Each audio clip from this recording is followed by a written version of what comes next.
আচ্ছা, আজকে হলো যেহেতু অনেক স্টুডেন্ট আসে নাই, আমরা আমাদের সেশনটা আজকে রেকর্ড করব। আর আপনারা তো স্ক্রিন তো দেখতে পাচ্ছেন না? হ্যাঁ। তো আজকে আমরা জাভাস্ক্রিপ্টটা শুরু করব। মিডের আগে শুরু করতে হচ্ছে এই কারণে যে আমরা মিডের পরে খুব বেশি সময় পাবো না। কারণ মিডের পরে আমাদের বড় প্রজেক্টের ওয়ার্কগুলা স্টার্ট হবে। প্রথমে একটা ফ্রন্ট এন্ড প্রজেক্ট আসবে, সেটার জন্য ১ সপ্তাহ সময় পাবেন। তারপরে আবার একটা ব্যাক এন্ড প্রজেক্ট আসবে, ওটার জন্য একটু টাইম দিতে হবে। আবার নিজেদের প্রজেক্ট বানানোর জন্য তো একটু সময় দিতে হবে, যারা যারা নিজেরা প্রজেক্ট বানাবে। সো এই জন্য আমরা জাভাস্ক্রিপ্টে একটু স্টার্ট করে দিব। আচ্ছা, তা আপনাদের যখন একদম শুরুর ক্লাসে যখন আমরা পড়ছিলাম যে এইচটিটিপি রিকোয়েস্ট, এইচটিটিপি রেসপন্স, তখন একটা জিনিস বলছিলাম না, যখন আমরা আমাদের ফ্রন্ট এন্ড ডিভাইস থেকে আমাদের এই যে ল্যাপটপ বলেন, মোবাইল বলেন, ইন্টারনেটের মাধ্যমে ডেটার জন্য আমরা রিকোয়েস্ট করি, ওই রিকোয়েস্টের রেসপন্স হিসেবে এইচটিএমএল, সিএসএস, জাভাস্ক্রিপ্ট এই ৩ ধরনের ফাইল আসে না ডিভাইসগুলোতে? তো এই জাভাস্ক্রিপ্টটাই এখন আমরা পড়া শুরু করব। জাভাস্ক্রিপ্ট ওয়ার্ল্ডের অনেক পপুলার একটা প্রোগ্রামিং ল্যাঙ্গুয়েজগুলোর মধ্যে একটা, কারণ যেহেতু এটা ওয়েবের প্রোগ্রামিং, আর প্রায় সবকিছুরই একটা website, web version, web application থাকে। যার কারণে জাভাস্ক্রিপ্ট খুবই পপুলার, অনেক টেকনোলজির ব্যাকবোন হিসাবে ইউজ করা হয়। আমাদের বাংলাদেশের যদি সফটওয়্যার ইন্ডাস্ট্রি বলেন, এখানেও যদি ১০০টা সফটওয়্যার ইঞ্জিনিয়ার থাকে, তার মধ্যে দেখবেন যে ৬০-৭০টাই জাভাস্ক্রিপ্টের প্রোগ্রামার। ঠিক আছে? বিভিন্ন আমরা বেসিক্যালি জাভাস্ক্রিপ্ট আমরা এখানে জাভাস্ক্রিপ্টটা শিখব। এটার বিভিন্ন লাইব্রেরি, ফ্রেমওয়ার্ক আপনারা হয়তো নাম শুনে থাকবেন। রিঅ্যাক্ট নাম শুনছেন কখনো? তারপরে নেস্ট জেএস এরকম নাম শুনছেন কখনো? এরকম বিভিন্ন টেকনোলজির বেস প্রোগ্রামিং ল্যাঙ্গুয়েজটা হচ্ছে জাভাস্ক্রিপ্ট। আচ্ছা, এখন জাভাস্ক্রিপ্ট চালানোর জন্যে আম আমাদের কম্পিউটারে আমরা একটা সফটওয়্যার ইনস্টল করা লাগবে। ঠিক আছে? সেই সফটওয়্যারটার নাম হচ্ছে Node.js। তা আপনারা ১ম এ অনলাইনে যাবেন, ইন্টারনেটে যাবেন এবং Node.js, হ্যাঁ? ডাউনলোড। এটা আপনাদের কম্পিউটারে থাকার কথা। কারণ এইসব কম্পিউটারগুলোতে আমি অনেকগুলা ক্লাস নিছি। সো এখানে থাকার কথা অলরেডি। আমি কিভাবে চেক করব এটা দেখাবো। হ্যাঁ? Node.js কিভাবে চেক করব এটা দেখাবো। বাট আপনাদের বাসার কম্পিউটারে অনেকের নাও থাকতে পারে। তো সেই ক্ষেত্রে এই ডাউনলোড Node.js এ যাবেন। আর একটু খেয়াল করবেন যে লং টার্ম সাপোর্ট যেই ভার্সনটা আছে Node.js এর, কিন্তু অনেক কারেন্ট ভার্সনও থাকে। যেমন আমার এখানে দেখাচ্ছে যে কারেন্ট একদম লেটেস্ট ভার্সন হচ্ছে 24.2.0, কিন্তু আমরা চেষ্টা করব লং টার্ম সাপোর্ট যেটাতে আছে এলটিএস, এই ভার্সনটা ডাউনলোড করে ইনস্টল করব। ইনস্টলেশন খুবই সহজ। ডাউনলোড করার পর জাস্ট খালি ইয়েস ইয়েস ইয়েস ওকে ওকে দিলেই ইনস্টল হয়ে যাবে, তেমন কোনো ডিফিকাল্টি নাই। বুঝতে পারছি স্যাররা? হ্যাঁ, লং টার্ম সাপোর্ট এই ভার্সনটা ডাউনলোড করব, এলটিএস। লেটেস্ট ভার্সনটায় অনেক সময় কিছু এক্সপেরিমেন্টাল অপশন থাকে, এগুলো আমাদের প্রয়োজন নাই। লেটেস্টটা ডাউনলোড করলেও কোনো সমস্যা হবে না। আচ্ছা, তারপরে হচ্ছে চেক করব কিভাবে? চেক করার জন্য আমরা আমাদের উইন্ডোজে যাব এবং সিএমডি তে ঢুকবো, কমান্ড প্রম্পট, এবং এইখানে আমরা টাইপ করব হচ্ছে নোট একটা স্পেস দিয়ে হাইফেন হাইফেন ভার্সন। নোট একটা স্পেস দিয়ে হাইফেন হাইফেন ভার্সন, এই কথাটা লিখে এন্টার চাপ দিলে যদি আপনার নোডের ভার্সন আসে, তার মানে সিস্টেমে সাকসেসফুলি নোড ইনস্টল হয়ে গেছে। বুঝতে পারছি? আর যদি অন্য কোনো ইরর আসে, তার মানে নোডটা সাকসেসফুলি ইনস্টল হয় নাই। সিএমডি তে যাবেন। সিএমডি তে যাওয়ার পর নোড একটা স্পেস দিয়ে হাইফেন হাইফেন ভার্সন বা মাইনাস মাইনাস ভার্সন, এটা লিখলে যদি আপনার ভার্সন কোনো একটা আসে, যেমন আমার এই ক্ষেত্রে আসছে 21.7, এটা অনেকদিন আগে ইনস্টল করছিলাম, আপডেট করা হয় নাই। তো যদি কোনো ভার্সন আসে, দেখেন তো আপনাদের সবার কম্পিউটারে ভার্সন আসে কিনা। সিএমডি তে যান, সিএমডি তে যাইতে পারেন তো এই যে উইন্ডোজ বাটনটায় চাপ দেন, উইন্ডোজ বাটনটায় চাপ দেন, সিএমডি তে যান এবং গিয়ে চেক করে দেখেন যে ভার্সনটা আছে কিনা।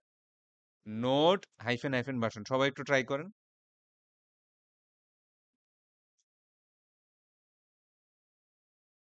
আসছে দু একজনের?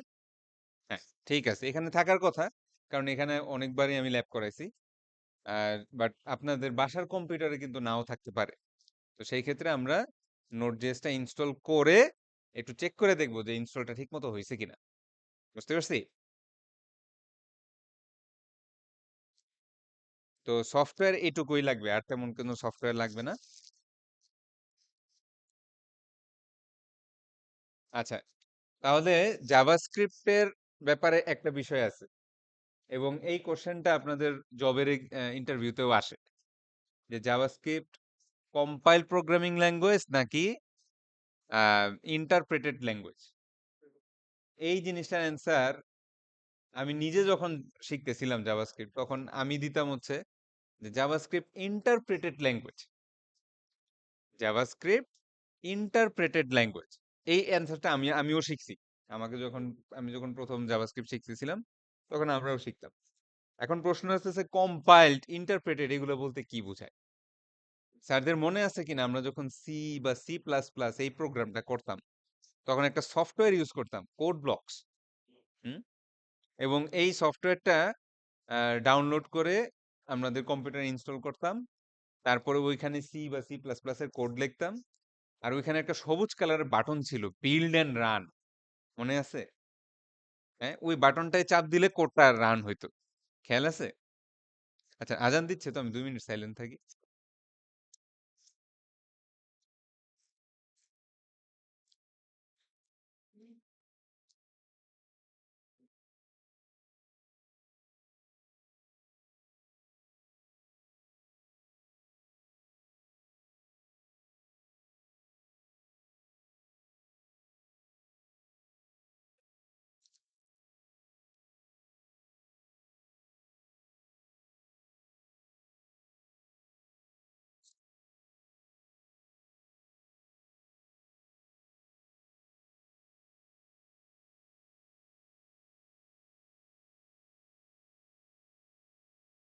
আচ্ছা, তাহলে ওই যে মনে আছে যে সি প্রোগ্রামিং এভাবে রান করতাম। তো একটু খেয়াল করেন, এখানে স্টেপসটা ছিল এরকম: আপনি প্রথমে কোড লিখতেন, তারপরে বিল্ড বাটনটায় চাপ দিতেন। বিল্ড বাটনটায় চাপ দিলে এই কোডের একটা এক্সিকিউটেবল, একটা ফাইল তৈরি হয়। ডট ইএক্সি নামে একটা ফাইল তৈরি হয়। খেয়াল করছেন কখনো? আপনার কোডটার নাম থাকে ডট সি, ওটা বিল্ড বাটনটায় চাপ দিলে ডট ইএক্সি নামে একটা ফাইল আসে। আচ্ছা, ওই ফাইলটায় ডাবল ক্লিক করলে অথবা বিল্ড এন্ড রান একসাথে টিপ দিলে তখন কোডটা রান হওয়া শুরু হইতো। হ্যাঁ, এরকম ইনপুটের জন্য হয়তো কিছু চাইতো বা কিছু প্রিন্ট করতো বা সামথিং। এই ধরনের প্রোগ্রামিং ল্যাঙ্গুয়েজ, অর্থাৎ যেখানে কোডটাকে প্রথমে কম্পাইল করতে হয়, এবং কম্পাইল করার পর একটা এক্সিকিউটেবল ফাইল রেডি হয়, ওই ফাইলটা রান করতে হয়। এই ধরনের ল্যাঙ্গুয়েজগুলোকে আমরা বলি কম্পাইলড প্রোগ্রামিং ল্যাঙ্গুয়েজ। বুঝতে পারছি? Compiled programming language. আচ্ছা, ভালো কথা। তো আমি নিজেও যখন জাভাস্ক্রিপ্ট লেখা শুরু করলাম বা জাভাস্ক্রিপ্ট শিখতে শুরু করলাম, তখন আমরা শিখলাম হচ্ছে ইন্টারপ্রেটেড ল্যাঙ্গুয়েজ। ইন্টারপ্রেটেড মানে হচ্ছে আপনার যে কোড লাইনটা আছে, সেটা লাইন বাই লাইন এক্সিকিউট হবে। কথা বুঝছি? এখন একটু চিন্তা করে দেখেন, ধরেন আপনি একটা সি প্রোগ্রামিং ফাইল লিখলেন যেখানের মধ্যে 50 লাইন কোড আছে। এর মধ্যে 48 নাম্বার লাইনে কোন একটা মিস্টেক আছে, সিনট্যাক্স এরর আছে। হয়তো ইফ লিখতে গিয়ে আইটা বড় হাতে লিখছেন, বা কোনো একটা জায়গায় সেমিকোলন দেন নাই। এগুলা কি সিনট্যাক্স এরর? স্যারদের মনে আছে কিনা বলেন তো, যে এই ধরনের, ধরেন এই সি প্রোগ্রামে 48 নাম্বার লাইনের একটা মিস্টেক, এই প্রোগ্রামটা কম্পাইল হবে কিনা? একটু চিন্তা করে দেখেন তো, মনে আছে কিনা কারো? এই প্রোগ্রামটা কম্পাইল হয় না। কেন? ১ থেকে ৪৬ নাম্বার লাইনে তো কোনো সমস্যা নাই। ও দূর চলতো। এরকম কি হয় সি বা সি প্লাস প্লাসে? সো কম্পাইল প্রোগ্রামিং ল্যাঙ্গুয়েজে কোনো একটা জায়গায় যদি এরর হয়, কোনো একটা জায়গায় যদি সিনট্যাক্স এরর হয়, আপনার পুরা প্রোগ্রামটাই রান হয় না। পুরা প্রোগ্রামটা কম্পাইল স্টেজেই বন্ধ হয়ে যায়। বুঝতে পারছি? কিন্তু আমি নিজে যখন জাভাস্ক্রিপ্ট শিখা শুরু করছিলাম, এই ধরেন আরো ৭-৮ বছর। কিন্তু ওই সময়ে তখন আমাদের জাভাস্ক্রিপ্টটা লাইন বাই লাইন এক্সিকিউট হইতো। তার মানে আপনার ৪৬ পর্যন্ত সব লাইন অপারেট হইতো। ৪৭ নাম্বার লাইনে গিয়ে এরর আসতো। ৪৭ নাম্বার লাইনে গিয়ে এরর আসতো। এইজন্য আমরা বলতাম এটা হচ্ছে ইন্টারপ্রেটেড ল্যাঙ্গুয়েজ। বুঝতে পারছি?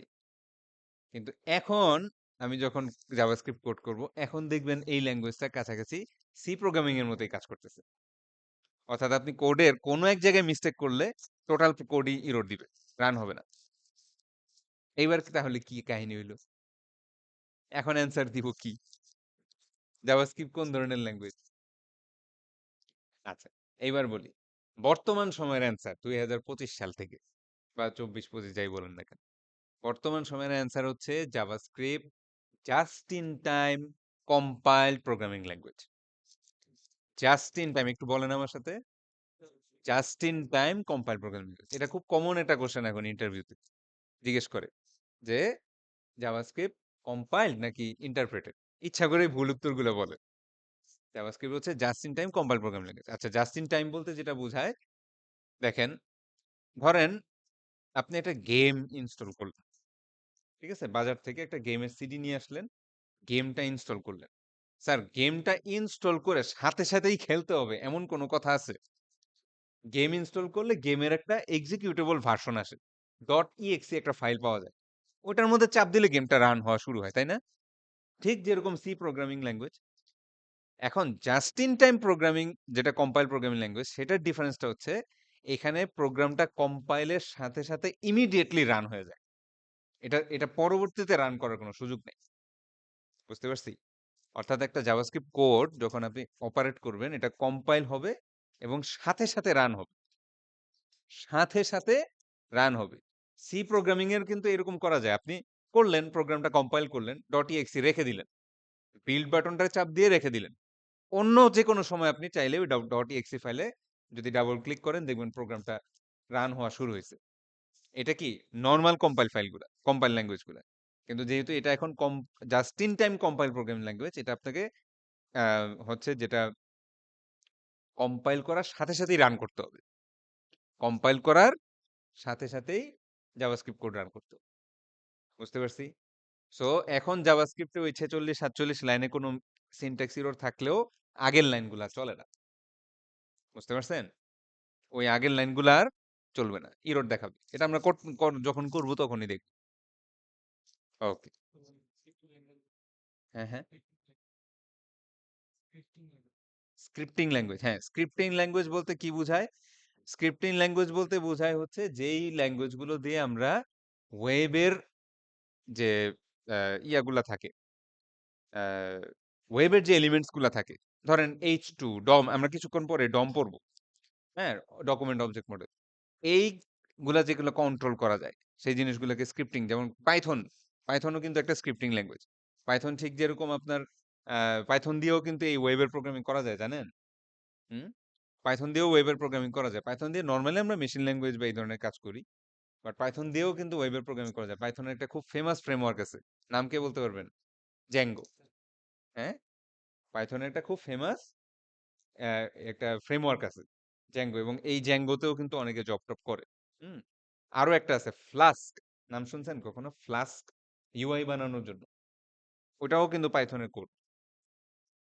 এগুলো ভিতরে ভিতরে টেকনোলজি অনেক ইমপ্রুভড হয়েছে এখন। যেমন আমরা যে নোড জিএসটা বললাম না ইনস্টল করতে, নোড জিএসটা আমরা লিখবো যে নোড জাভাস্ক্রিপ্টের কোড, কিন্তু এটা অ্যাকচুয়ালি রান হবে সি প্লাস প্লাস কোড। আপনি জীবনেও সি প্লাস প্লাস চোখেও দেখবেন না। এটা একটা মজার জিনিস, এটা অনেকেই জানে না যে নোড জিএস কিন্তু actually C plus plus code. আমি লিখতেছি জাভাস্ক্রিপ্ট, এটা কিন্তু আলটিমেটলি সি প্লাস প্লাস এ কনভার্ট হয়। বুঝতে পারছি? এবং এই জন্যই ইনফ্যাক্ট আমি নিজে যখন জাভাস্ক্রিপ্ট শিখা শুরু করি, তখন কম্পিউটারে জাভাস্ক্রিপ্ট কোড লেখা যেত না। একটা ব্রাউজার ওপেন করে ব্রাউজারে লিখতে হতো। এখন নোড জেএসটা আসার পর থেকে আমরা কম্পিউটারেও, অর্থাৎ ভিএস কোডেও জাভাস্ক্রিপ্ট কোড লিখতে পারি। বুঝতে পারছি? তো এরকম অনেক ছোট ছোট বিষয় আছে। আচ্ছা, এখন চলে আসি হচ্ছে যে আপনারা সবাই একটু আমার সাথে শুরু করেন,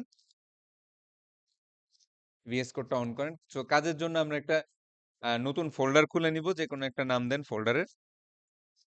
আমি একটা নাম দিলাম ল্যাব জাভাস্ক্রিপ্ট, এটা কিছু নাম দিলাম আর কি। এবং আগের মতো এই একই কাজ বারবার বারবার করি। সো ভিএস কোডটা অন করেন,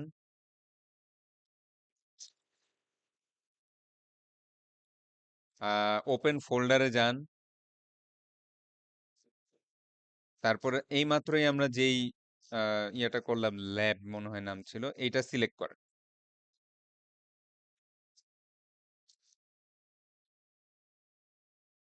সো সিলেক্ট করলে একটা রিফ্রেশের মতো নেয়। হ্যাঁ, এটা আমরা অনেকবার দেখছি যে যখন ওপেন ফোল্ডার করে আপনার যে ফোল্ডারটা সিলেক্ট করবেন তখন একটা রিফ্রেশের মতো নেয়, এটা দিয়ে বোঝা যায় যে আমরা আমাদের ফোল্ডারের মধ্যে আসছি। তো একটা index.html ফাইল লিখি, যে কোনো একটা নাম দিতে পারেন, আমি নাম দিলাম index.html। একটা HTML ফাইল খুললাম, এগুলো তো অনেকবার করছি তাই না? তো তারপরে এখানে আমরা একটু ওপেন করি এবং আহ, ইয়ে দেই যে হ্যালো জেএস, কিছু একটা লিখি, H2 welcome to CSC 3100 JavaScript, কিছু একটা লিখলাম এবং লিখে আমরা এটা গো লাইভে যাব। গো লাইভে গেলে আমরা আমাদের আউটপুটটা দেখতে পাচ্ছি। এইটুকু অংশ তো আমরা অনেকবারই করছি। হ্যাঁ, এবার আমি দেখাবো হচ্ছে যে জাভাস্ক্রিপ্ট কোড আপনি কোথায় কোথায় লিখতে পারেন। জাভাস্ক্রিপ্ট কোড আপনি কোন কোন জায়গায় লিখতে পারেন। আচ্ছা, প্রথম যে স্পেসটা লিখতে পারেন সেটা হচ্ছে একটা ব্রাউজার। অর্থাৎ এই যেমন আমি ক্রোম ব্রাউজার খোলা না, এই ক্রোম ব্রাউজারেই আমি চাইলে জাভাস্ক্রিপ্ট কোড লিখতে পারি। তাহলে এটা কোথায় লিখবো দেখেন, এই যে ইনস্পেক্ট, এই বাটনটা চাপ দিলে আপনার ইনস্পেক্টের ট্যাবটা ওপেন হবে। হুম, আমি একটু ট্যাবটা একটু বড় করে নেই। তো এখানে কনসোল নামে একটা ট্যাব আছে, কনসোল ট্যাব। কনসোল ট্যাবে আমরা চাইলে জাভাস্ক্রিপ্টের কোড সরাসরি লিখতে পারি। যেমন আমি একটা লাইন লিখি, এটা একটু পরে বুঝাবো সবই, আমার সাথে সাথে একটু ফলো করেন। এখানে আমি লিখলাম কনসোল ডট লগ, LOG, এবং এখানে আমি কিছু একটা নাম লিখলাম যে my name is Tanzil. Console dot log, LOG। দেখা যাচ্ছে কনসোল ডট লগ।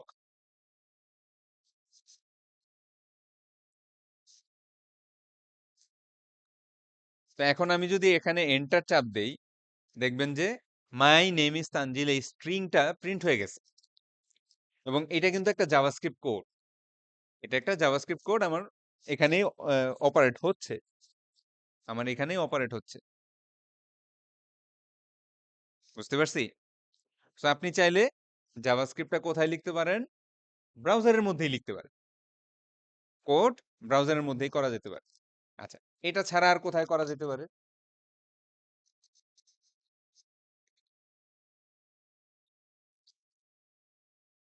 আচ্ছা, এবার আসি, আমরা চাইলে স্ক্রিপ্ট ট্যাগের ভিতরে, স্ক্রিপ্ট ট্যাগের ভিতরে জাভাস্ক্রিপ্ট কোড লিখতে পারি। যেমন এই একই কাজ আমি আবার করব, কিন্তু স্ক্রিপ্ট ট্যাগের ভিতরে। কনসোল ডট লগ, কারো একজনের নাম বলেন তো। সাইফুল, আচ্ছা সাইফুল, ঠিক আছে। স্ক্রিপ্ট ট্যাগটা দেখেন একটু খেয়াল করে, সাধারণত এটা যে কোনো জায়গায় দেওয়া যায়, হেডে দিতে পারবেন, বডির মধ্যে দিতে পারবেন। তবে আমি নর্মালি যেটা বলি যে স্ক্রিপ্ট ট্যাগটা বডির একদম লাস্ট ট্যাগে দিবেন। অধিকাংশ কোডের যে ফরম্যাটিংটা থাকে সেই ফরম্যাটিং এর মধ্যে একটা ইউনিভার্সালি এই ফরম্যাটটা মেনটেন করা হয় যে স্ক্রিপ্ট ট্যাগটা বডির ঠিক লাস্টের ট্যাগটা থাকে। বুঝতে পারছি? তো এখন আমি যদি এই ফাইলটাই দেখি, এই ফাইলটা অলরেডি কিন্তু লাইভ শেয়ার করা। তো আমরা যদি যাই, দেখেন তো ব্রাউজারে মাই নেম ইজ সাইফুল কথাটা উঠে আসছে কিনা কনসোলে।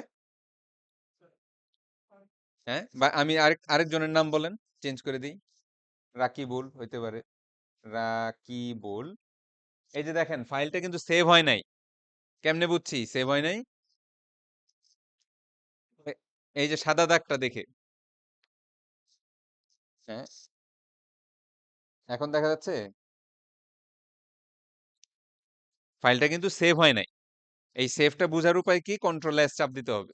অনেকে অটো সেভ নামে একটা এক্সটেনশন ইয়া করে রাখেন, সেভ করে রাখেন, সেই ক্ষেত্রে কোড লিখলেই অটোমেটিক সেভ হয়। তবে আমি করি না, আমার আমার একটু ঝামেলা হয়। তো যাই হোক, এই এখন আমরা ব্রাউজারে যাওয়ার সাথে সাথে দেখব মাই নেম ইজ রাকিবুল, এটা চলে আসছে। হ্যাঁ হ্যাঁ, কন্ট্রোল এস,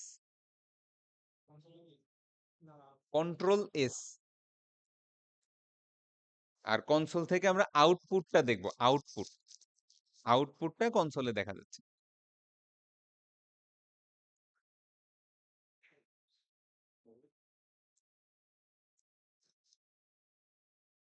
এটা একটা গেল পদ্ধতি, হ্যাঁ হ্যাঁ হ্যাঁ। কোথায়? ওটা তো চলেই গেছে। ওই কোডটা মানে ওই যে ব্রাউজারের মধ্যে কনসোলের সরাসরি যে কোডটুকু লিখছিলাম ওইটা আর এখন অ্যাক্টিভেট নাই। এখন বর্তমানে অ্যাক্টিভেট থাকবে এইটা। বুঝতে পারছি? আচ্ছা, এইবার আসেন আরো একটা পদ্ধতি। সেটা হলো আলাদা ফাইলে লেখা, এবং যেটা আমরা ম্যাক্সিমাম টাইমে করব। হ্যাঁ, জাভাস্ক্রিপ্টের সমস্ত কাজ আমরা আলাদা ফাইলে করব।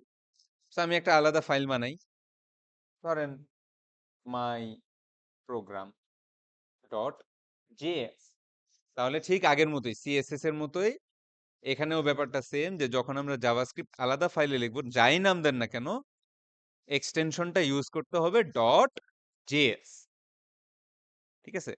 আচ্ছা, এইবার এখানেও লিখি কনসোল লগ। হ্যাঁ, কারণ একজনের নাম বললেন, আরেকজন। হ্যাঁ হ্যাঁ, জন ডো। আচ্ছা, করলাম, সেভ করলাম, কনসোলে গেলাম, গিয়ে দেখলাম কিছুই হয় নাই। কারণটা কি? এক্স্যাক্টলি, হ্যাঁ, লিংক করা হয় নাই। সো স্ক্রিপ্ট কিভাবে লিংক করে এইটা আমরা একটু দেখি। স্ক্রিপ্ট লিংক করার জন্য আপনারা যখন স্ক্রিপ্ট একটা লিখতে যাবেন, দেখবেন আরেকটা অপশন আছে, স্ক্রিপ্ট এসআরসি। এসআরসি এই অ্যাট্রিবিউটটার মধ্যে আমরা যদি রিলেটিভ পাথটা দিয়ে দেই, তাহলেই কানেকশন হয়ে যাবে, ঠিক সিএসএস এর মতোই। কিন্তু সিএসএস এর জন্য আমরা লিংক একটা ইউজ করতাম, আর জাভাস্ক্রিপ্টের জন্য আমরা স্ক্রিপ্ট একটা ইউজ করব। বুঝতে পারছি? হ্যাঁ। সো এখানে আমাদের প্রোগ্রামটার নাম কি ছিল? মাই প্রোগ্রাম। সো এটা সিলেক্ট করলাম, কন্ট্রোল এস দিয়ে সেভ করলাম, সাথে সাথেই দেখবো জন ডো বা যাই লিখছিলাম না কেন সেটা চলে আসছে, কনসোলে চলে আসছে। তাহলে আমরা কিন্তু একটা জিনিস বুঝতে পারলাম, কনসোল ডট লগ এটার মানে কি? কনসোলে এই জিনিসটা দেখাও। আর কনসোল কোথায় থাকে? ব্রাউজারের মধ্যে। আউটপুটটা আমরা কোথায় দেখতে পাচ্ছি? ব্রাউজারের কনসোলে দেখতে পাচ্ছি। জাভাস্ক্রিপ্টের এখন পর্যন্ত আউটপুটটা আমরা ব্রাউজারের কনসোলে দেখতে পাচ্ছি। বুঝতে পারছি স্যাররা?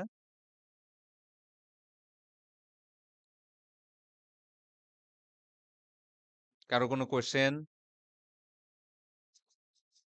আচ্ছা, এইবার আসেন হচ্ছে আমাদের কম্পিউটারে কিভাবে আমরা জাভাস্ক্রিপ্ট কোড রান করতে পারি। সো ওইটার জন্য নোড.js টা ইনস্টল করা থাকতে হবে। বুঝতে পারছি? আচ্ছা, এইবার আসেন, এই যে ফাইলটা আছে, এই ফাইলটাই, এই জিনিসটা আমাদের অনেকবার করতে হবে। সো আশা করি এখন থেকে শুরু হচ্ছে আস্তে আস্তে। মানে আমাদের এখন সব কাজ হচ্ছে কনসোলে। হ্যাঁ, কনসোলে প্রচুর যা ইরর আসবে, যাই প্রোগ্রামিং করব সব কনসোল। তো এটার জন্য আমরা টিপ দিব হচ্ছে কন্ট্রোল জে। কন্ট্রোল জে, অথবা আপনি এইখান থেকে টার্মিনাল অপশন থেকে নিউ টার্মিনাল এটাও চাপ দিতে পারেন। হ্যাঁ, থ্রি ডট আমারটা আসছে, কারণটা হচ্ছে আমি স্ক্রিন সাইজ বড় করছি। স্ক্রিন সাইজ ছোট থাকলে আপনার টার্মিনাল এমনিই দেখা যায়, টার্মিনালটা এমনিই দেখা যায়। আর যদি স্ক্রিন সাইজ বড় করি তখন সেই ক্ষেত্রে ওই যে থ্রি ডটটার হেল্প নেওয়া লাগে। সো টার্মিনাল অপশনে যাব, নিউ টার্মিনাল বাটনে চাপ দিব, অথবা কন্ট্রোল জে, এটাতেও আপনি সরাসরি যেতে পারেন। বুঝতে পারছি? আচ্ছা, সেইখান থেকে আপনি যে কোনো একটা, এখানে অনেক ধরনের কম্পাইলার আছে, সরি ইয়ে আছে, আপনার টার্মিনাল আছে। হ্যাঁ, যেমন পাওয়ার শেল, কমান্ড প্রম্পট ইত্যাদি ইত্যাদি অনেক কিছু আছে। যেমন আমি আপনাদের সামনে যখন ব্যাকএন্ডের প্রজেক্ট করাবো, আমাদের সমস্ত সময় কমান্ড প্রম্পট থেকে চালাতে হবে। বুঝতে পারছি? আচ্ছা, যাই হোক, তা আপাতত পাওয়ার শেলে দেখি কাজ করে কিনা। আচ্ছা, দেখেন, তো জাভাস্ক্রিপ্ট কোড কম্পিউটারে রান করার জন্য আমাদের সিম্পলি ডট স্ল্যাশ দিয়ে ওই প্রোগ্রামের নামটা খালি লিখতে হয়। নোড ডট স্ল্যাশ আমার এই প্রোগ্রামটার নাম কি স্যাররা? মাই। এই মাই পর্যন্ত লিখে আপনি যদি ট্যাব চাপ দেন দেখবেন ওই সাজেশন দিচ্ছে। এম বা মাই পর্যন্ত লিখে যদি ট্যাব চাপেন দেখবেন ওই সাজেশন দিচ্ছে। এটা পারেন কিনা দেখেন তো সবাই। দেখেন, নোড একটা স্পেস দিবেন, তারপর হচ্ছে ডট স্ল্যাশ লিখে আমি যদি এমও দেই, এরপর ট্যাব চাপ দিলেই সাজেশন আসবে। সাজেশন থেকে সবসময় সিলেক্ট করবেন। নিজে হাতে লিখলে বানানটা ভুল হয়। বুঝতে পারছি?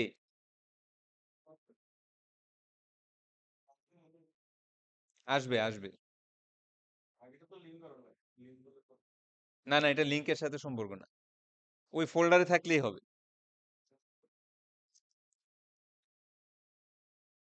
আবার করব?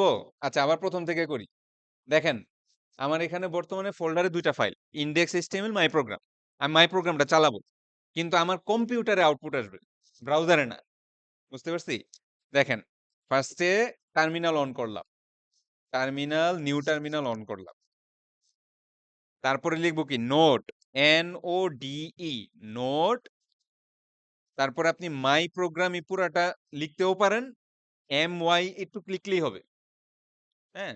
বা আপনাদের এখানে যাই লেখা ছিল না কেন, প্রথম অক্ষরটুকু লিখে ট্যাব চাপলেই সাজেশন আসবে। প্রথম অক্ষর লিখে ট্যাব চাপলেই সাজেশন আসবে। পারতেছেন কিনা সবাই? না পারলে বলেন, আমি আসবো। এন্টার চাপ দিলেই দেখবেন আপনার প্রোগ্রামটা এবার কম্পিউটারের টার্মিনালে দেখা যাচ্ছে। এই জিনিসটা কিন্তু কয়েক বছর আগেও সম্ভব ছিল না। এই নোড.জেএস আসার পর থেকে সম্ভব হয়েছে। বুঝতে পারছি? আচ্ছা, দাঁড়ান।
এইবার ট্যাব চাপ,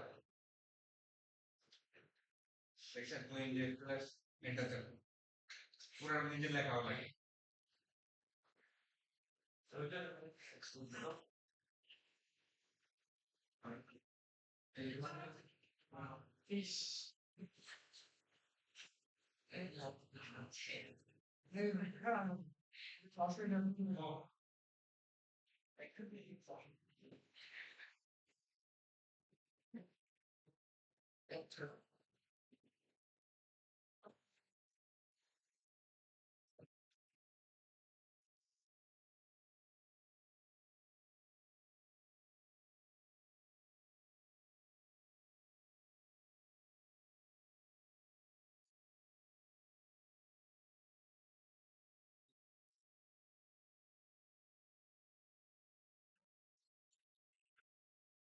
দেখাই দেই, এই যে এরকম স্ক্রিপ্ট এসআরসি যে অ্যাট্রিবিউটটা আছে সেই অ্যাট্রিবিউটের ভিতরে আমরা ফাইলের নামটা লিখব।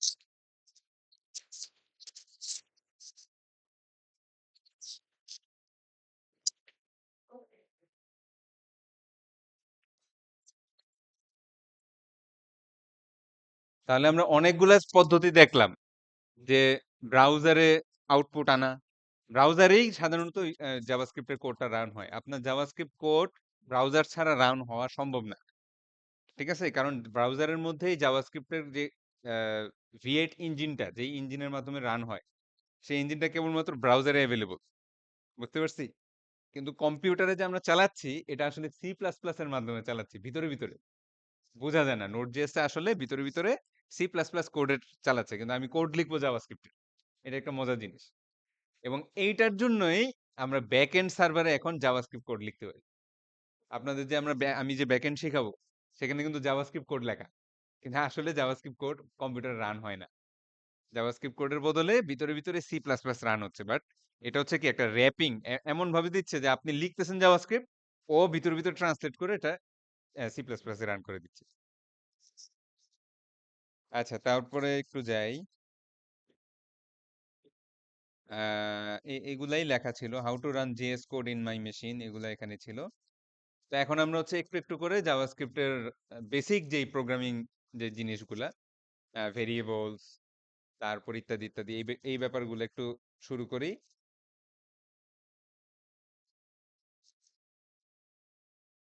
সো পড়ার জন্য আমরা W3 স্কুলেই যাব। W3 schools JavaScript.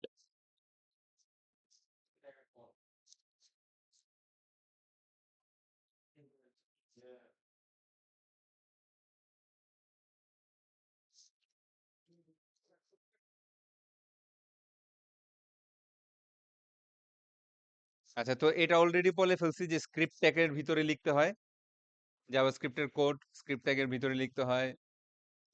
তারপরে হেড অথবা বডি যে কোনো জায়গায় লিখতে পারেন, আপনি হেডেও এই সেম স্ক্রিপ্ট একটা লিখতে পারেন, সমস্যা নাই। আর বডির মধ্যেও লিখতে পারেন। আম, এরকম এরকম জিনিস, এগুলা অলরেডি, এগুলো তেমন কিছু নাই। রিলেটিভ পাথ, এসআরসি অ্যাট্রিবিউটের মধ্যে রিলেটিভ পাথ যে অ্যাপ্লাই করতে হয় সেটা আমরা জানি। জাভাস্ক্রিপ্টের আউটপুট দেখার জন্য আমরা ডমটা এখনো শুরু করি না, এই জন্য এখানে কিছু জিনিস লেখা আছে ডকুমেন্ট।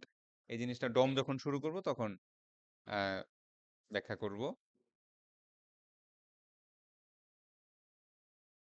আচ্ছা, প্রথমেই যে জিনিসটা দেখব সেটার নাম হচ্ছে ভেরিয়েবলস। জাভাস্ক্রিপ্টে ভেরিয়েবল,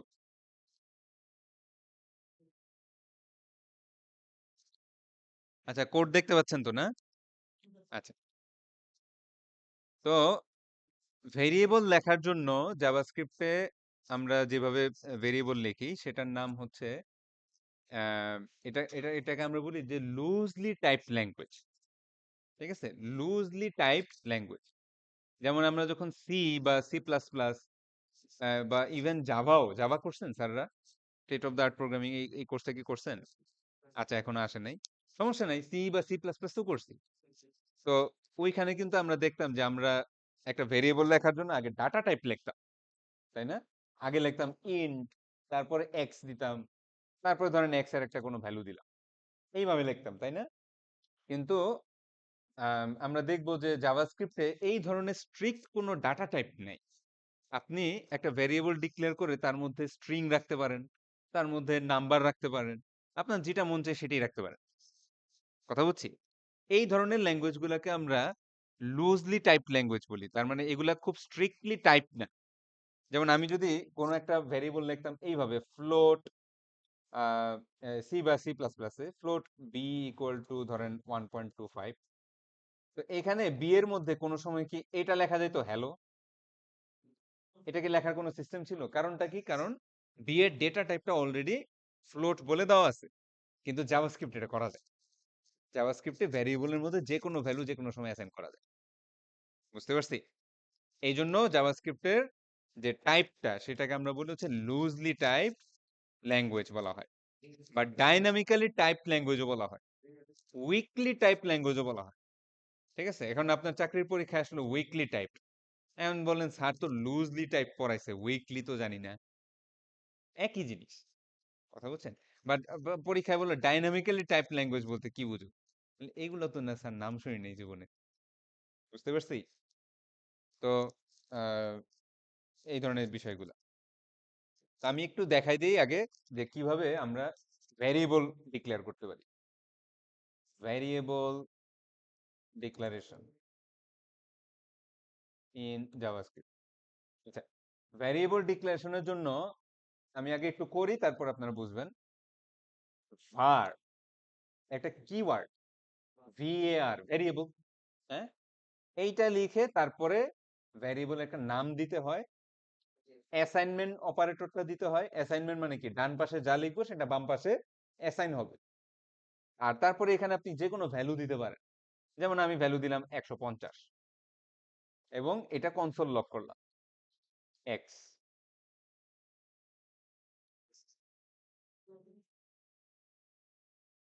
আচ্ছা, এখন কোডটা রান করব কিভাবে? হ্যাঁ, সেভ করছি। তারপর হ্যাঁ, হ্যাঁ, আচ্ছা, ব্রাউজারেও করা যায়, ব্রাউজারেও করা যায়। হ্যাঁ, যেহেতু এটা কানেক্টেড আছে আমরা ব্রাউজারে অলরেডি দেখতে পারবো। সো আমরা আমাদের ওয়েবসাইটটায় যাই, ইন্সপেক্ট করে আমরা ব্রাউজারে কনসোলে গেলেই 150 দেখা যাচ্ছে, ঠিক না? দেখা যাচ্ছে। আর যদি আমার নিজের কম্পিউটারে রান করতে চাই তাহলে কি করব বলেন তো স্যাররা? হ্যাঁ, টার্মিনালে যাব এবং নোড লিখে প্রোগ্রামের নামটা লিখলেই এখানেও রান করবে। আচ্ছা, এখানে আপনাদের একটা শর্টকাট বলে দেই। আহ, যদি যেমন এই ক্ষেত্রে যেটা হচ্ছে আমাদের বারবার একই কমান্ড রান করতে হচ্ছে, সেখানে আমি বারবার নোড না লিখে আপনি যদি কিবোর্ডের আপ অ্যারোটা চাপ দেন, লাস্ট কমান্ড গুলো আসতে থাকবে। আপ অ্যারো, কিবোর্ডের আপ অ্যারোটা আছে না, আপ ডাউন রাইট লেফট, এই আপটা চাপ দিলে লাস্ট যে কমান্ড গুলো আছে সেটা আসতে থাকবে। সো লাস্ট আমি তো এটাই লিখছিলাম, নোট এবং প্রোগ্রামের নাম। সো আমি জাস্ট সিম্পলি ওইটা চাপ দিয়ে এন্টার চাপ দেন, আমার প্রোগ্রাম নতুন করে রান হয়ে গেল। বুঝতে পারছি? এটা একটা শর্টকাট। এটা অনেক ক্ষেত্রে অনেক ইউজ হবে যখন আমরা, আমাদের তো কাজ মাত্র শুরু, আস্তে আস্তে 150 200 500 600 1000 লাইন কোড হয়ে যাবে, তখন বারবার করতে একটু কষ্ট হয়। সো এটা একটা শর্টকাট যে আগের কমান্ডটা খুঁজে বের করতে আপনি চাইলে ইজিলি টার্মিনাল থেকে চলে আসতে পারেন। আচ্ছা, তো 150 গেল। আচ্ছা, এবার আসি হচ্ছে আরেকটা কিওয়ার্ড, ভ্যারিয়েবল ডিক্লারেশনই একই জিনিস, কিন্তু এবার লিখবো হচ্ছে লেট। লেট, সেভ করি, output same, output exactly the same.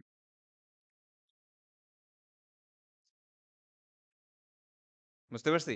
বা ভ্যারিয়েবল একটা ভ্যালু চেঞ্জ করে দিই, এটা 1500 বানাই দিই, সেভ করি, আবার নতুন করে রান করি, 1500, ভ্যারিয়েবলের ভ্যালু চেঞ্জ হয়ে গেল, এক্স্যাক্টলি সেম। আচ্ছা, এরপর আরেকটা করি, সেটা হচ্ছে কনস্ট, CONST, কনস্ট। এটাও সেভ করি, এটাও রান করি, এই এটারও আউটপুট এক্স্যাক্টলি সেম। বুঝতে পারছি?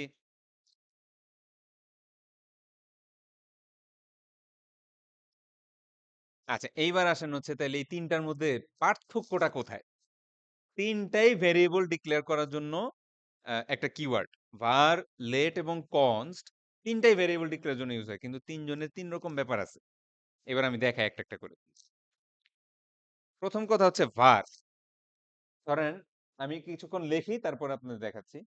var x equal to 20,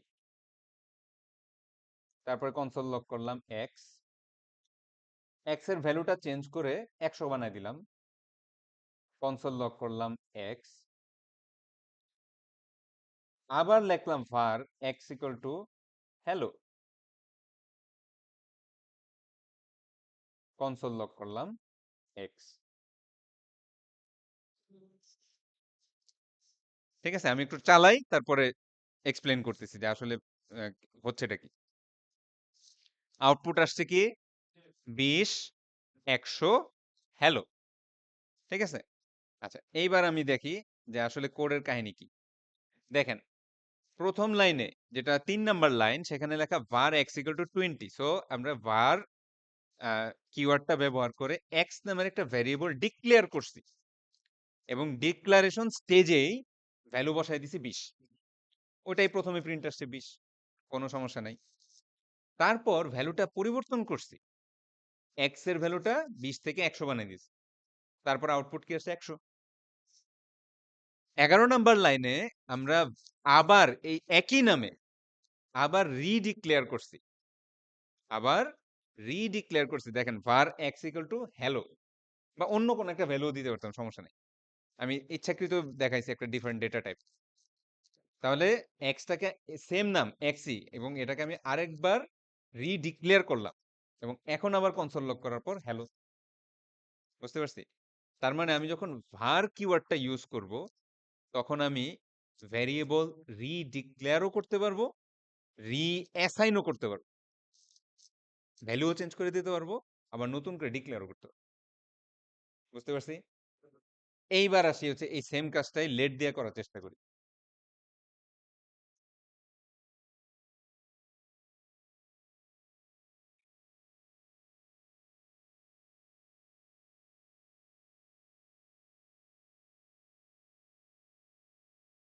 আচ্ছা, এই স্যাররা কি দেখতে পাচ্ছেন?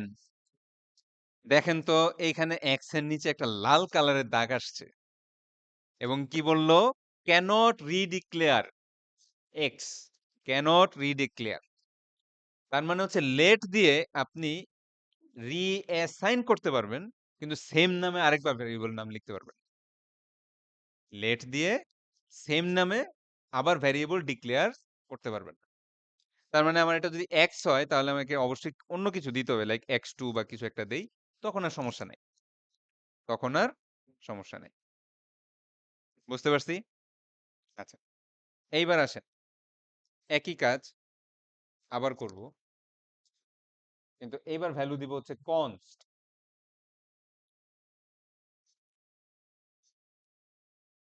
ঠিক আছে। প্রথমত তো এই এররটা আছেই, কেন রিডিক্লেয়ার। সো আমি আপাতত এইটুকু লাইন একটু কমেন্ট আউট করে দিই। আচ্ছা, কমেন্ট কিভাবে করে? হ্যাঁ, যেটুকু কমেন্ট করবো সেটুকু সিলেক্ট করে কন্ট্রোল স্ল্যাশ। এইটা ভিএস কোডে 3 দিকেই সেম, এইচটিএমএল, সিএসএস, জাভাস্ক্রিপ্ট সবার জন্যই সেম।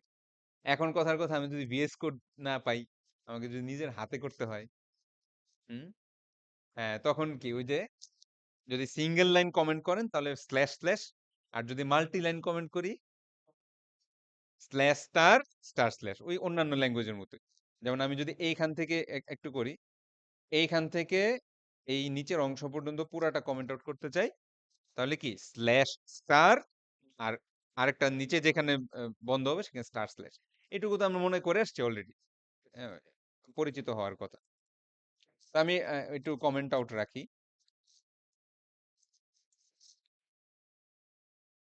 তো এইবার একটু দেখি কোডটা রান করে কি অবস্থা হয়। দেখেন তো, একটা ইরর আসছে না? ঠাস করে একটা ইরর আসছে, দেখছেন? ইরর আসছে, এবং ইররে কি বলতেছে? ইররটা পড়েন তো কেউ একজন। Assignment to constant variable. Const মানে হচ্ছে এই ভ্যারিয়েবলে আপনি প্রথমবার যে ভ্যালুটা দিবেন এইটাই কনস্ট্যান্ট, এই ভ্যালুটা রিঅ্যাসাইন করা যাবে না। বুঝতে পারছি? রিডিক্লেয়ারও করা যাবে না, রিঅ্যাসাইনও করা যাবে না। বুঝতে পারছি? আচ্ছা। সো অনেক কাল আগে যখন var ছিল, তো var দিয়ে ভ্যারিয়েবল ডিক্লেয়ার করলে প্রোগ্রামারদের যে সমস্যাটা হইতো যে আপনি এখন তো কাজ করতেছেন বা ৩-৪ দিন কাজ করার পর স্পেশালি আপনি চাকরি ছেড়ে চলে যাওয়ার পরে নতুন প্রোগ্রামার যখন আসে কোডে কাজ করতে, তার অনেক ক্ষেত্রেই নলেজে থাকে না যে এই সেম নামে একটা ভ্যারিয়েবল আগেও ছিল। তখন সে ভুল করে var দিয়ে ডিক্লেয়ার করতে পারত। এইটারে ঠেকানোর জন্য লেট আর কনস্ট আসছে। লেট আর কনস্ট মোস্ট প্রবাবলি ২০১৫ সাল থেকে আসছে। বুঝতে পারছি? সো লেট আর কনস্টের কি সুবিধা? লেট নতুন নামে যদি সেম নাম হয়ে যায় রিডিক্লেয়ার করতে দেয় না। কিন্তু রিঅ্যাসাইন করতে চায়। ভ্যালুটা আরেকবার রিঅ্যাসাইন করতে চায়। এই রিঅ্যাসাইনও বন্ধ করে দেওয়ার জন্য আমরা কোনটা ইউজ করব? কনস্ট।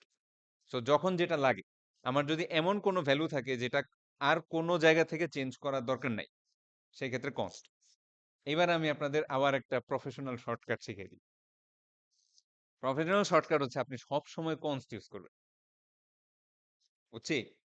এখন যখন এরর আসবে তখন বুঝবেন যে আমার এই জায়গায় লেট ইউজ করতে হবে। ব্যাপারটা কি বুঝছেন?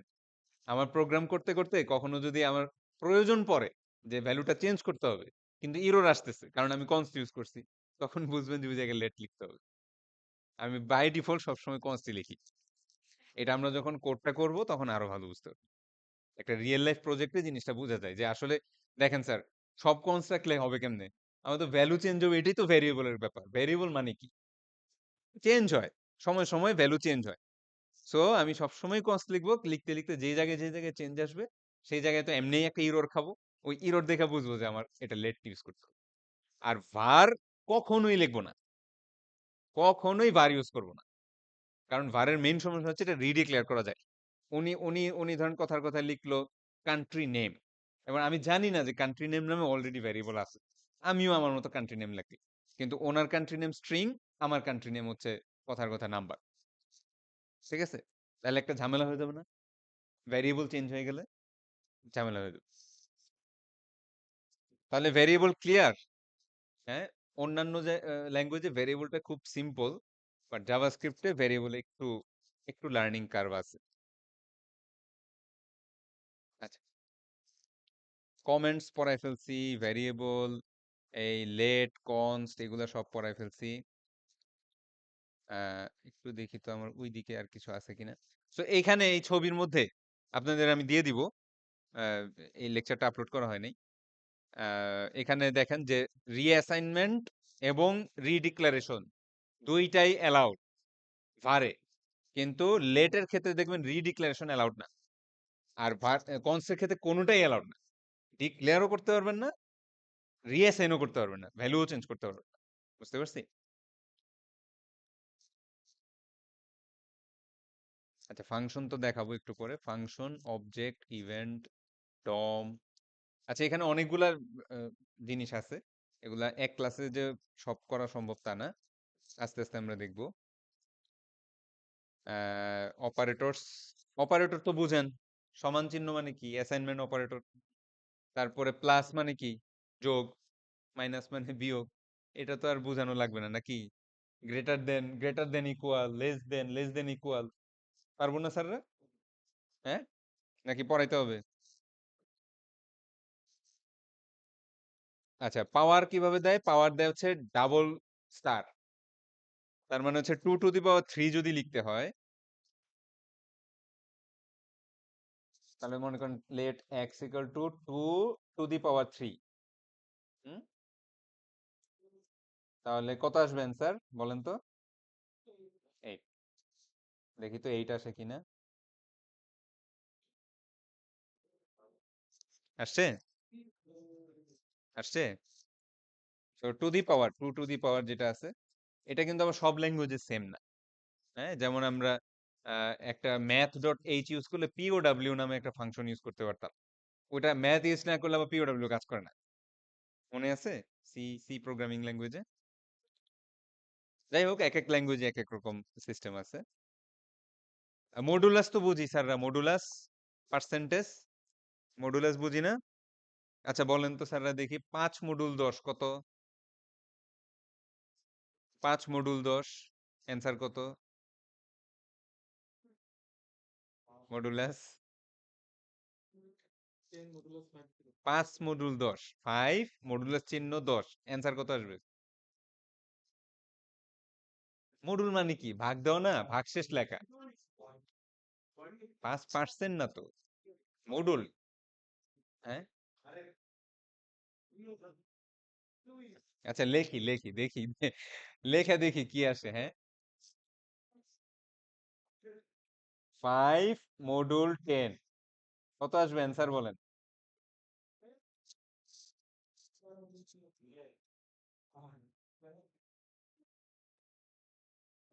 আপনারা মডুল পারেন না, এই পর্যন্ত আসছেন কিভাবে?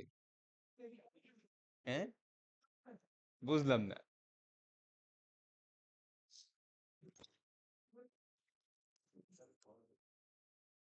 তাহলে মডুল মানে ভাগশেষ। কয়বার যায়?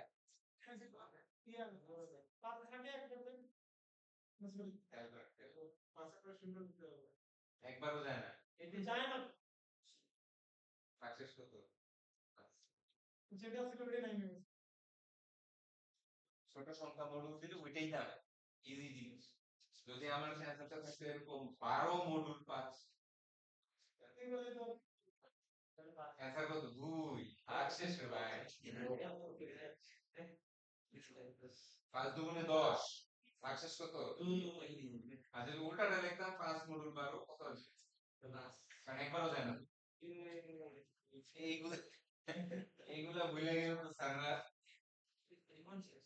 কি করবেন, কি পাস করবেন সন্ধ্যা থেকে, আর কি চাকরি বাকরি করবেন।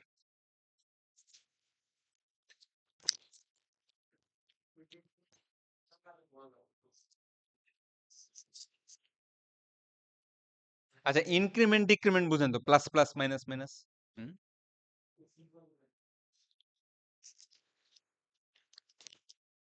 এই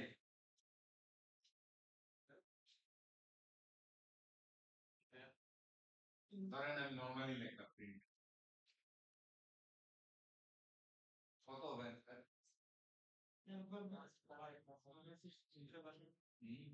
তারপরে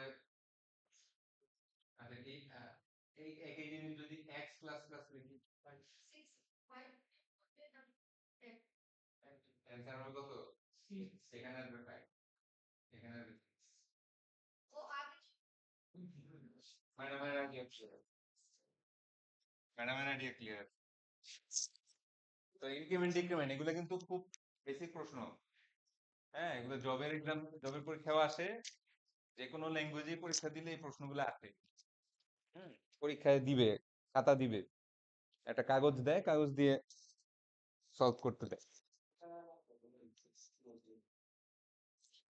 অ্যারিথমেটিক, অ্যাসাইনমেন্ট।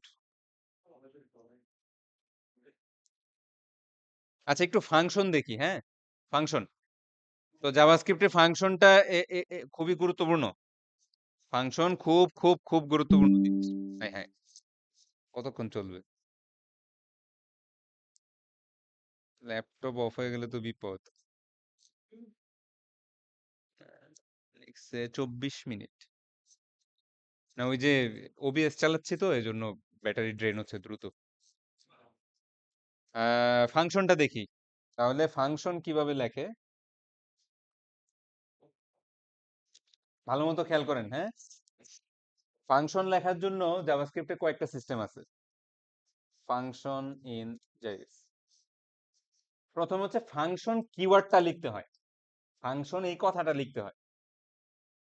তারপরে ফাংশনের একটা নাম দিতে হয়। তারপর হচ্ছে প্যারামিটারের লিস্ট। হ্যাঁ, প্যারামিটারের লিস্ট নেওয়ার জন্য একটা ফার্স্ট ব্র্যাকেট। আর এরপরে ফাংশনে বডি লেখার জন্য second bracket open, second bracket close, second bracket open, second bracket. তো এখন আসি যে প্যারামিটারের ভিতরে ধরেন আমি কথার কথা দুইটা ভেরিয়েবল নিলাম, এনিথিং লাইক এক্স এবং ওয়াই। আর ভিতরে আমি জাস্ট সিম্পলি কনসোল লক করলাম এক্স প্লাস ওয়াই।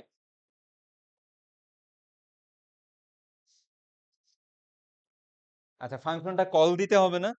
এটা তো হচ্ছে ডেফিনেশন, কল দেওয়া লাগবে না ফাংশনটা, নাহলে চলবে?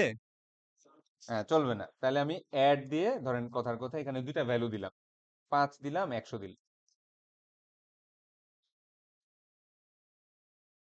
বুঝতে পারছি? খুব কি জটিল? তেমন জটিল না। এই 5টা হচ্ছে এক্স এর বদলে যাবে, এই 100টা হচ্ছে এই বরাবরে আসবে, আর ভিতরে যা সিম্পলি যোগ হবে, কনসোল লগ হবে। তো একটু চালায় দেখি কি হয়। 105। আউটপুটটা আসছে কত? 105।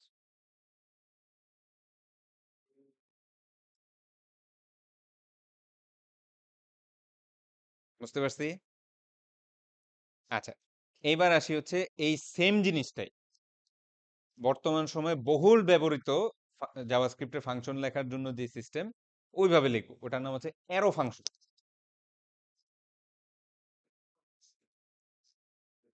অ্যারো ফাংশন একই কাজ। ঠিক আছে, আবার করব। তো এইটা করার জন্য আমাদেরকে ভ্যারিয়েবল স্টাইলে ডিক্লেয়ার করতে হবে। ভ্যারিয়েবল স্টাইলে ডিক্লেয়ার করতে হবে। তাহলে আমি একটা ভ্যারিয়েবল নিলাম, কনস্ট অ্যাড টু নাম্বারস। একটু আমি করি, তারপরে আস্তে আস্তে বলবো। একটা ইকুয়াল চিহ্ন দিবেন, প্যারামিটার লিস্ট দিবেন, আবার ইকুয়াল চিহ্ন দিয়ে গ্রেটার দেন সাইনটা দিবেন, একটা অ্যারো সাইন বানাবেন। Second bracket open, second bracket close. তাহলে আমি বলি, প্রথমত ভ্যারিয়েবলের কিওয়ার্ডটা দিতে হবে, লেট বা কনস্ট। আমি কনস্ট দিছি। দ্বিতীয়ত ফাংশনের নাম দিতে হবে, যেটা এর আগে কি ছিল, অ্যাড। এবার একটু অন্য একটা নাম দিলাম আর কি, জাস্ট ডিফারেন্স করার জন্য। তৃতীয়ত অ্যাসাইনমেন্ট অপারেটর দিতে হবে, ইকুয়াল চিহ্ন। তারপরে দিতে হবে কি, প্যারামিটার লিস্ট। এটা কোথায়, এই যে এরকম, হ্যাঁ এই সেম। তাহলে এখানেও আমরা এক্স ওয়াই লিখে রাখি, এক্স কমা ওয়াই। তারপরে দিতে হবে হচ্ছে অ্যারো সাইন, এবং তারপরে second bracket open, second bracket close. Second bracket open, second bracket close. মনে থাকবে স্যারদের? আবারও বলতেছি, ফাংশনের নাম, একটা ইকুয়াল চিহ্ন, তারপরে প্যারামিটার লিস্ট, তারপরে অ্যারো চিহ্ন, তারপরে হচ্ছে আপনার ফাংশনের বডি, তারপরে হচ্ছে আপনার ফাংশনের বডি। তা আমি ওই একই লাইন লিখি, একই জিনিসই করি।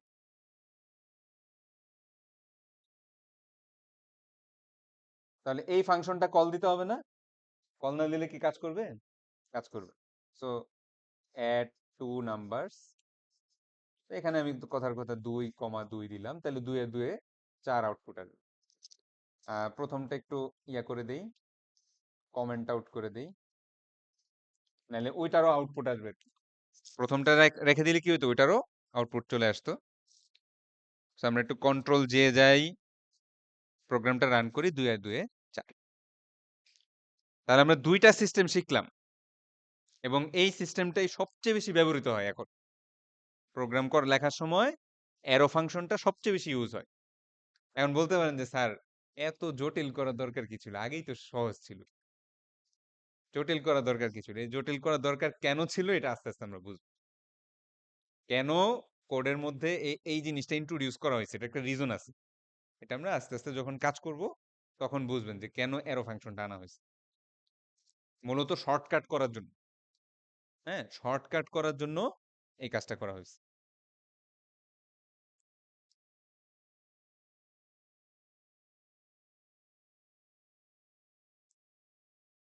আচ্ছা, অবজেক্ট, রেকর্ডিংটা কি চলবে?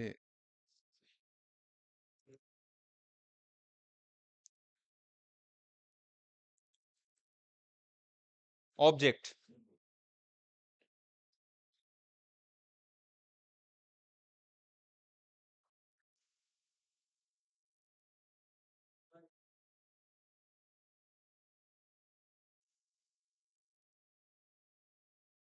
Object in JavaScript. তাহলে অবজেক্ট হচ্ছে যে আপনার অনেকগুলো ডেটার একটা কালেকশন। হ্যাঁ, যেমন মনে করেন এরকম থাকে না যে আমি একজন স্টুডেন্ট, আমার name, ID, phone number, email ID এরকম এরকম থাকে না? আবার আমার সিজিপিএ একেকটা কিন্তু একেক টাইপের। যেমন সিজিপিএ হচ্ছে নাম্বার, ফোন নাম্বার আবার দেখা যাচ্ছে স্ট্রিং, হ্যাঁ? নাম স্ট্রিং, ডেট অফ বার্থ আবার হচ্ছে ডেট টাইপ, হ্যাঁ?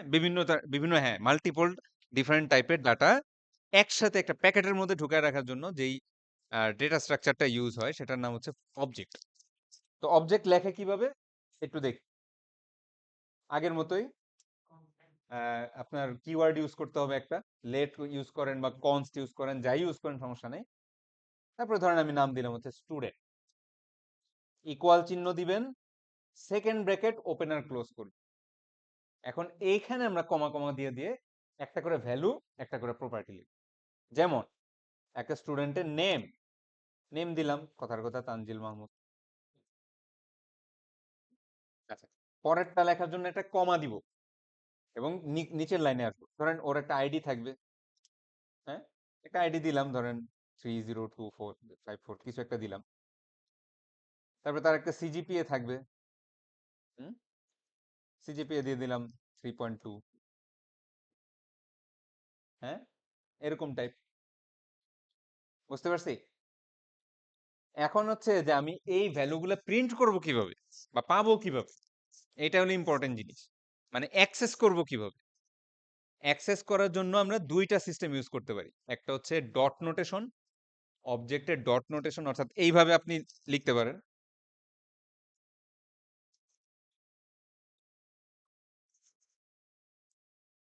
প্রথমে অবজেক্টটার নাম লিখবেন স্টুডেন্ট ডট, তারপরে ধরেন কথার কথা ওর সিজিপিএ এটা প্রিন্ট করতে যাচ্ছি, তো সিজিপিএ অলরেডি সাজেশনে চলে আসছে। আমরা একটু রান করি, প্রোগ্রামটা রান করলেই কি হলো, সরি ম্যাপ হয়ে গেছে, ম্যাপ না মাই প্রোগ্রাম। দেখছেন সিজিপিএ চলে আসছে, দেখা যাচ্ছে। বা আমি যদি এখন নেমটা লিখতে চাই তাহলে কি লিখবো বলেন তো কেউ একজন? Very good, student dot name.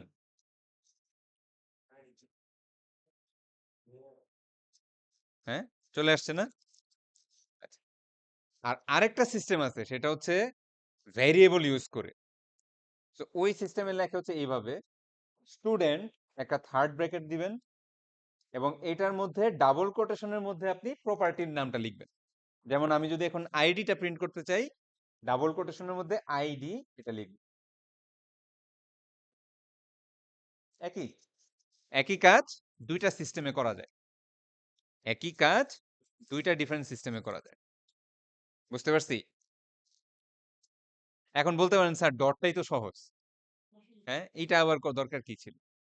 হ্যাঁ, এইবার আমি আপনাদের দেখাই। ধরেন আপনার একটা ভ্যারিয়েবলের নাম হচ্ছে CGPA, let anything like T equal to হচ্ছে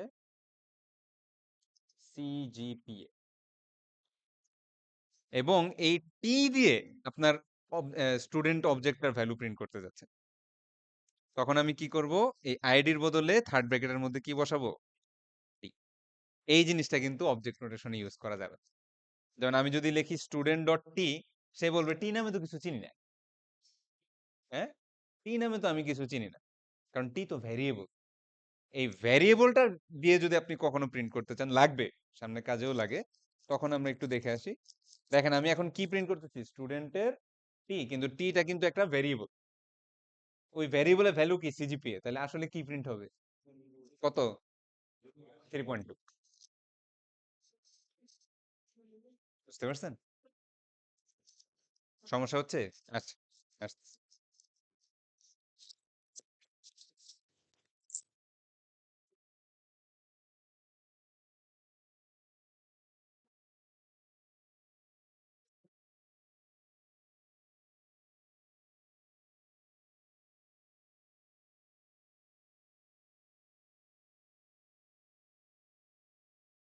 ওই যে আপনি জাস্ট খালি আপ অ্যারোটা চাপ দেন, তাহলে নোট, এই প্রোগ্রামটা আরেকবার রান করতে হবে, এটা বারবার রান করতে হবে, বুঝতে পারছি?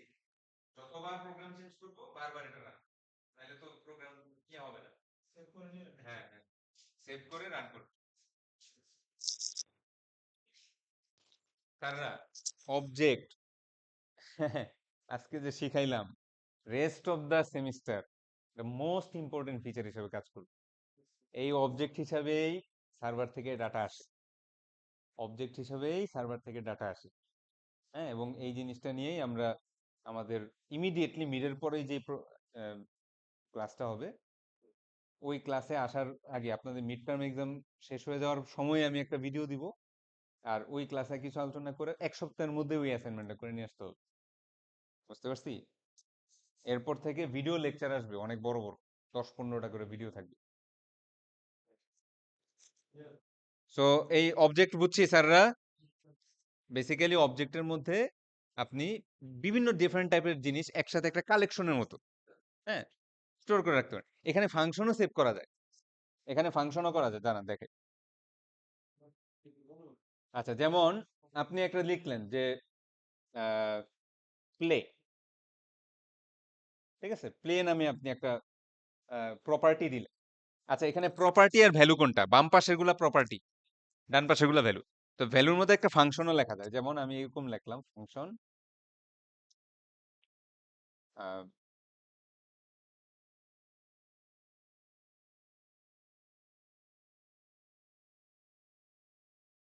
তো দেখে আসি, দেখ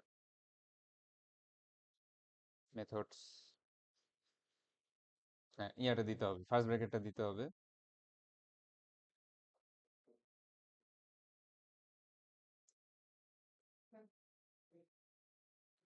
তো কনসোল লগ লেটস প্লে।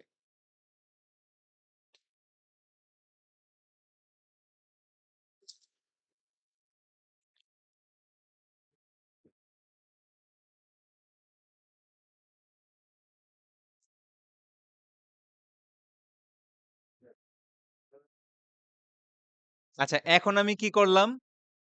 একটা প্রপার্টির মধ্যে ফাংশন ঢুকাই দিলাম। এতক্ষণ তো প্রপার্টির মধ্যে কনস্ট্যান্ট টাইপের কিছু ভ্যালু ছিল, হয়তো স্ট্রিং ছিল, নাম্বার ছিল, ইত্যাদি ইত্যাদি ছিল। কিন্তু এখন আমি ঢুকাই দিলাম কি, একটা ফাংশন। এখন এই ফাংশনটা যদি আমি রান করতে চাই, তাহলে দেখেন কি হবে, student dot play.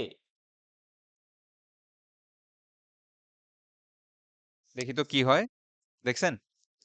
Let's play. কারণ কি, এখন স্টুডেন্টের মধ্যে প্লে হচ্ছে একটা ফাংশন, সেই প্লে ফাংশনটা আমি রান করে দিলাম। এখন ফাংশনের মধ্যে যা আছে তাই চলবে।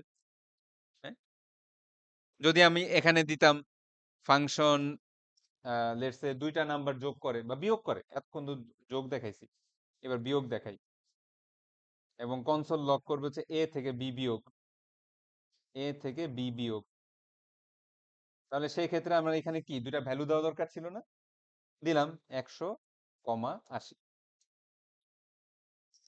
এখন রান করলে কত আসবে আনসার? 20। 20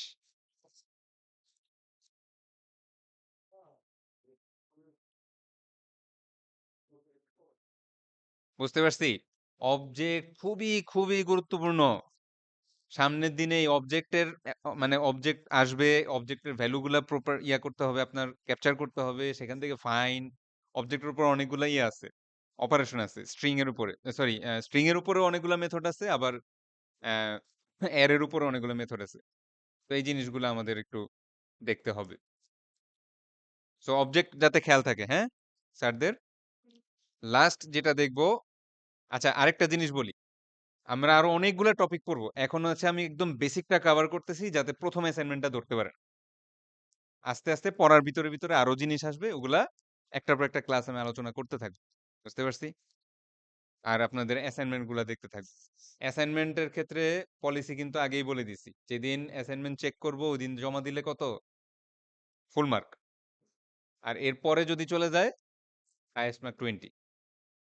বুঝতে পারছি? আমি একদম জিরো দিচ্ছি না, সুযোগটা ওপেন রাখতেছি যাতে অন্য কেউ আইসাও যদি দেখাইতে পারে 20-এর মধ্যে একটা কিছু মার্ক। আচ্ছা, অ্যারে,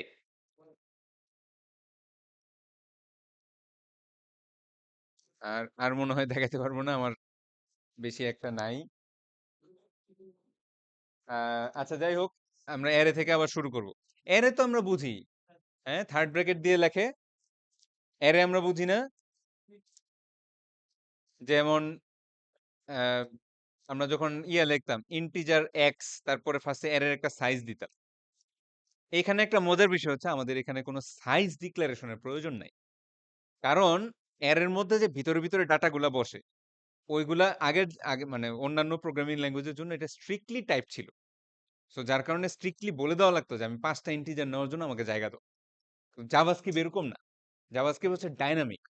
আপনি চাইলে অ্যারের মধ্যে কিছুক্ষণ নাম্বার লিখে আবার একটা স্ট্রিং ঢুকাই দিতে পারেন। কথা বলছেন 1 2 3 তারপর আবার হ্যালো হঠাৎ করে দিতে পারেন, সমস্যা নাই। এগুলো হচ্ছে একটু বেসিক ডিফারেন্স আছে। আর সেকেন্ড ডিফারেন্সটা হচ্ছে যে আমাদের জাভাস্ক্রিপ্টে অ্যারের সাইজ ডিক্লারেশন করে দেওয়া দরকার নেই। এটা ডাইনামিক্যালি সাইজ নিয়ে নিবে। আপনি যা যা ডাটা দিবেন সেই অনুসারে সে সাইজ মেমোরি থেকে নিয়ে নিবে। বুঝতে পারছি? যেমন আমার স্ক্রিন কি দেখা যাচ্ছে? একটু বড় করে দিই। এখানে দেখেন অ্যারের ডিক্লারেশনটা কিভাবে দেয়। দেখেন আগের মতোই কনস্ট বা লেট, আপনি কিছু একটা লিখলেন, তারপরে কার্স, তাহলে এর নামটা কি? কার্স। তারপরে থার্ড ব্র্যাকেট শুরু, থার্ড ব্র্যাকেট শেষ, মাঝখানে মাঝখানে এলিমেন্ট গুলা কমা দিয়ে লিখছি। আচ্ছা স্যাররা বলেন তো, সেকেন্ড এলিমেন্টটা প্রিন্ট করতে হইলে আমাকে কি লিখতে হবে? কার্স ডট না, অ্যারে। হ্যাঁ, কার্সের থার্ড ব্র্যাকেট দিয়ে 0। Basic programming. কারণ কি আমরা জানি, সরি থার্ড ব্র্যাকেট দিয়ে 1, কারণ সেকেন্ডটা বলছি, থার্ড ব্র্যাকেট দিয়ে 1। 0 থেকে শুরু হয় ইন্ডেক্সিং। সো একটা অ্যারে ক্রিয়েট করা জাভাস্ক্রিপ্ট খুব সহজ, কারণ এখানে আগের থেকে সাইজ ডিক্লারেশনের প্রয়োজন নাই। আপনার ভ্যালু ঢুকালে ডাইনামিক্যালি সাইজ চলে আসবে। আচ্ছা তাহলে এইটুকুই থাকলো। আমরা মিড টার্মের পরে আবার ডিটেইল আলোচনা শুরু করব। আমি একটু রেকর্ডিংটা অফ করি, নাহলে আরেকটা ঝামেলা ক্রিয়েট হবে।